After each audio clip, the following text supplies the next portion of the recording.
Dictation start होगा 5 second बाद। Start. अध्यात्म और दर्शन दोनों एक दूसरे को आगे बढ़ाते हैं। कम से कम भारतीय दर्शन के संबंध में तो यह साफ तौर पर दिखती है। इसलिए हमारे प्राचीन ग्रंथ अध्यात्म और दर्शन से ओतप्रोत हैं। इनके रचयिता भी दोनों पक्षों के विद्वान रहे हैं। दर्शन को विज्ञान का सारथी कहा जा सकता है, क्योंकि वैज्ञानिक दार्शनिक सिद्धांतों को वास्तविकता के धरातल पर खोजने के क्रम में ही नित नए आविष्कार करते रहते हैं। एक तरह से अध्यात्म दर्शन और विज्ञान ने ही मानव उन्नति के रास्ते खोजे हैं। दूसरी तरफ यह भी सच है कि अध्यात्म और धर्म का रिश्ता अक्सर विवादों में रहा है। धार्मिक पंथ कब अध्यात्म के मार्ग से भटक जाए कहा नहीं जा सकता। मार्ग से भटके ऐसे ही मठाधीश धर्म के लिए कलंक साबित होते हैं। इसके उदाहरण समय समय पर सामने आते रहे हैं। अध्यात्म और दर्शन के साथ राजनीति मिल जाए तो पथ भ्रष्ट होने की आशंका प्रबल हो जाती है। हाल में घटित दो मामलों पर गौर करने की जरूरत है। पहला मामला अखाड़ा परिषद के अध्यक्ष महंत नरेंद्र गिरी की कथित आत्महत्या का है। इसमें उनके ही शिष्यों को गिरफ्तार किया गया है। महंत की मौत की गुत्थी को तो पुलिस सुलझाएगी, लेकिन विचारणीय यह भी है कि आध्यात्मिक पुरुष होने के कारण हमारी श्रद्धा हासिल करने वाले व्यक्तियों के इर्द गिर्द न जाने क्या क्या चलता रहता है। हमारी श्रद्धा से हासिल शक्ति का क्या यह नाजायज इस्तेमाल नहीं है? दूसरा मामला उत्तर प्रदेश में मौलाना कलीम सिद्दीकी की गिरफ्तारी का है। धर्मांतरण का राष्ट्रव्यापी सिंडिकेट चलाने के आरोप में एटीएस ने उन्हें गिरफ्तार किया है। आरोप है कि अंतरराष्ट्रीय फंडिंग का इस्तेमाल कर वह जनसंख्या अनुपात बदलने की नीयत से धर्मांतरण करा रहा था। इंसानियत के पैगाम के बहाने इस्लाम स्वीकार करने के लिए उकसाता था। जाहिर है यह राजनीतिक उद्देश्य है। दुनिया का कोई भी धर्म पथ से भटकाव की अनुमति नहीं देता, बल्कि धर्म का इस्तेमाल तो भटके हुए को रास्ते पर लाने के लिए होता है। देखा जा रहा है कि किस धर्म की आड़ में दुनिया को आतंकवाद की आग में झोंका जा रहा है। ऐसे में खास तौर पर सच्चे धार्मिक नेताओं की यह जिम्मेदारी बनती है कि अपने बीच मौजूद इंसानियत के दुश्मनों को समय रहते पहचाने और उनका पर्दाफाश करते हुए सही जगह पहुंचाएं। इससे पहले कि कोई अन्य धर्मावलंबी उंगली उठाए, स्वयं सुधार करना जरूरी है। अन्य की उंगली उठाते ही सांप्रदायिक सौहार्द बिगड़ने का नया खतरा पैदा हो जाता है।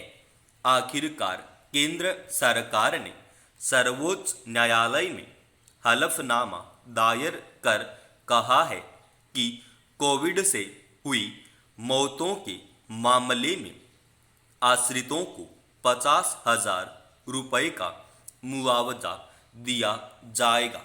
यह व्यवस्था केवल अब तक हुई मौतों पर नहीं बल्कि भविष्य में होने वाली मौतों पर भी लागू होगी। राहत कार्य में लगे लोगों के लिए भी मुआवजा दिया जाएगा। कोरोना की दूसरी लहर के वक्त जब संक्रमितों की मौत का आंकड़ा लगातार बढ़ रहा था और विभिन्न अध्ययनों से पता चला कि बहुत सारे परिवारों के कमाने वाले सदस्य अपनी जान गंवा चुके हैं, अनेक बच्चे अनाथ हो गए हैं, उनका भरण पोषण मुश्किल हो गया है, तब सर्वोच्च न्यायालय में गुहार लगाई गई थी कि कोविड से मरने वालों की आश्रितों को 4 लाख रुपए का मुआवजा दिया जाए। मगर तब केंद्र सरकार ने स्पष्ट कर दिया था कि कोरोना जैसी आपदा राष्ट्रीय आपदा में नहीं आती, इसलिए सरकार के लिए इस तरह का कोई मुआवजा देना संभव नहीं है। उस पर सर्वोच्च न्यायालय ने आदेश सुनाया था कि महामारी कानून के मुताबिक पीड़ित लोगों को मुआवजा देना राष्ट्रीय आपदा प्रबंधन का दायित्व है।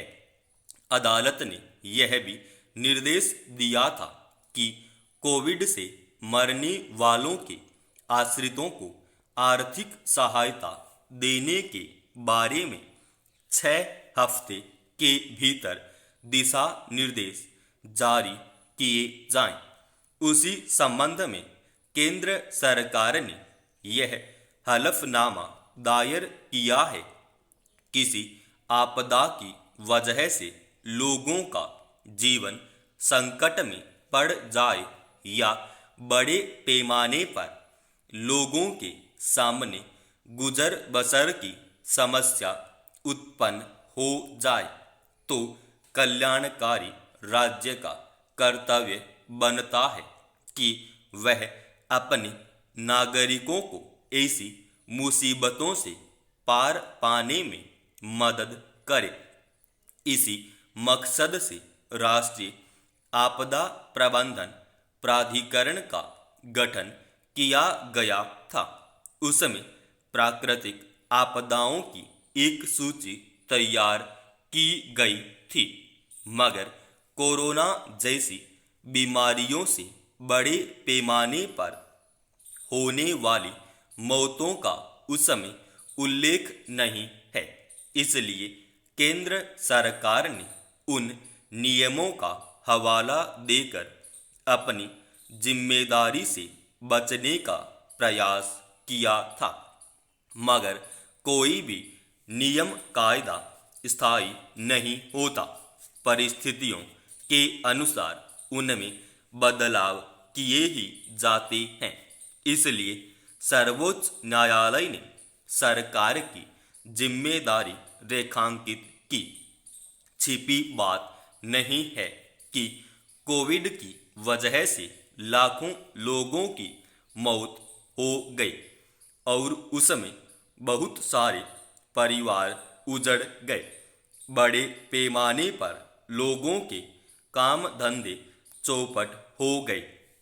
अनेक बच्चे अनाथ हो गए, जिनकी पढ़ाई लिखाई रुक गई, उनका भरण पोषण मुश्किल हो गया। ऐसे लोगों को उनकी हालत पर नहीं छोड़ा जा सकता। अब सरकार ने मुआवजे की रकम को तय कर दी है, पर अड़चनें फिर भी बनी हुई हैं। हालांकि इतने कम पैसे से गुजारे का साधन तलाशना आसान नहीं होगा। फिर भी अगर यह रकम समय पर मिल जाती तो पीड़ितों को सहारा मिलता। यह रकम उन तक कब पहुंचेगी देखने की बात है। सबसे बड़ी इसमें यह आने वाली है कि कोरोना से हुई मौतों का सही आंकड़ा उपलब्ध नहीं है। अनेक राज्य सरकारों पर आरोप है कि उन्होंने मौतों के आंकड़े छिपाए। बहुत सारे लोगों के मृत्यु प्रमाण पत्र पर मौत का कारण कोरोना दर्ज ही नहीं किया गया। फिर ऐसे गरीब लोगों की संख्या भी काफ़ी है जिन्होंने अस्पताल पहुंचने से पहले ही दम तोड़ दिया। उत्तर प्रदेश में पंचायत चुनावों के दौरान कोरोना से हुई अध्यापकों की मौतों को लेकर वहां की सरकार का रुख पता ही चल गया था। ऐसे में राज्य सरकारें मुआवजे की रकम अदा करने में कितनी संजीदगी दिखाएंगी कहना मुश्किल है। इसलिए इसे लेकर व्यावहारिक पैमाने की अपेक्षा अब भी बनी हुई है। समाप्त।